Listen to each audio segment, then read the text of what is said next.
हरिद्वार में बनेगा international airport.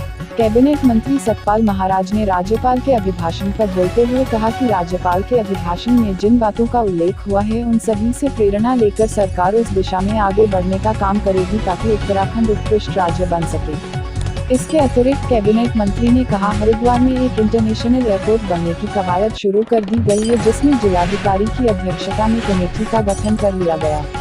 Cabinet मंत्री ने कहा कि अगर हरिद्वार में इंटरनेशनल एयरपोर्ट बनता है तो उसका लाभ संपूर्ण उत्तराखंड को मिलेगा। सतपाल महाराज, कैबिनेट मंत्री ने क्या कहा?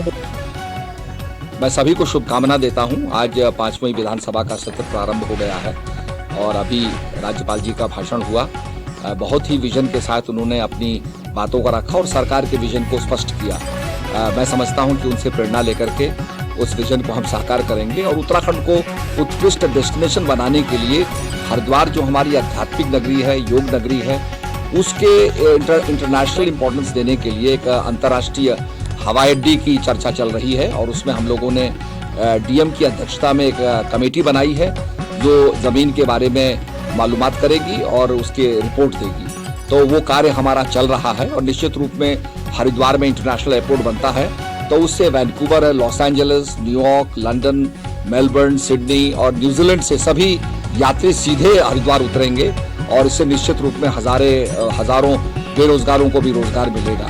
तो हमारे उत्तराखंड के लिए बहुत बड़ी बात होगी और निश्चित रूप में इसमें ध्यान flights, meditation flights, yoga flights, Chardham flights, इस प्रकार की कई फ्लाइट्स, गंगा फ्लाइट्स जो यहाँ रिवर राफ्टिंग करना चाहेंगे वो आएंगे और विशेषकर जो हमारे प्रवासी भारतीय हैं जो अपने पूर्वजों की, माता पिता की भस्मी को प्रभावित करना चाहेंगे वो भी डायरेक्टली हरिद्वार आकर के गंगा माता में अपनी भस्मी को, अपने पिताओं की भस्मी को प्रभावित कर सकते हैं। तो अपने आप में ये बहुत बड़ा पोटेंशियल है निश्चित रूप में और मैं समझता हूँ कि हरिद्वार में इंटरनेशनल एयरपोर्ट बनना चाहिए।